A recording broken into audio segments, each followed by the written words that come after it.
One day there was this monk, and someone was knocking on his door, and the guy says, "Father, can you help me?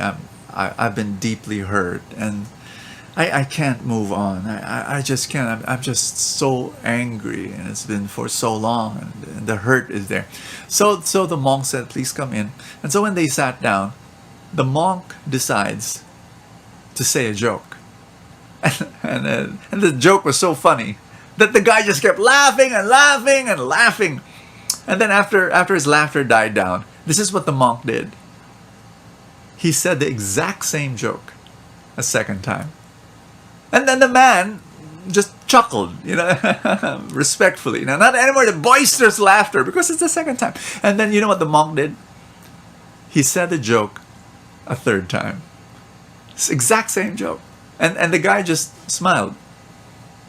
And so the monk told the man, "Why is it that we don't laugh at the same joke over and over again, but we cry at the same hurt over and over again?" I want you to chew on that, because this is what we do when we get hurt.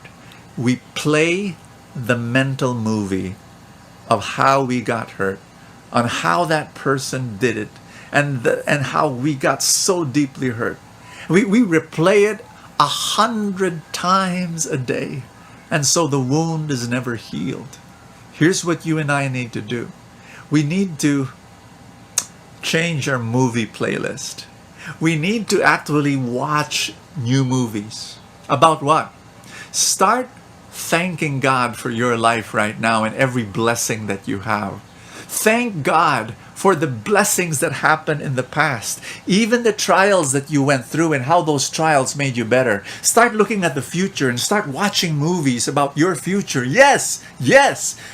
Think of the dreams that God has for your life to be His light and His blessing to the world. Start watching new mental movies in your mind. And here's what happens when you do that. You're able to move on. And this is a I was talking to this woman. She was telling me, "Brother Bo, there's this neighbor of mine, and she it's too long a story to tell you, but she said she was hurt, and she was still angry after 4 years. After 4 years of whatever the incident that happened between her and her neighbor, she's still angry. So I told her this. You know what you did? You know why you're keeping your anger? Because it feels like you're in control. The anger makes you have a handle for what's happening. And that's why you feel superior. You feel you're in control. But the truth is this. You're a puppet. And you gave the strings to your neighbor.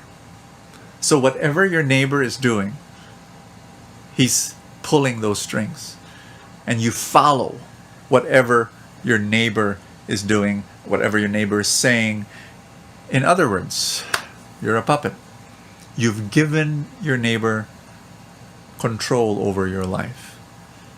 And I told this woman, get your scissors. Cut those strings. And the only way to do that is to let go of your anger. To come before God and say, "Lord, I can't do this on my own. Help me to let go. Help me. Help me, Lord. Please help me to forgive." Please. Sometimes we can't forgive. Sometimes we can't. And that's fine. God accepts that. But you can pray, "Lord, help me to forgive." And that's powerful. God bless.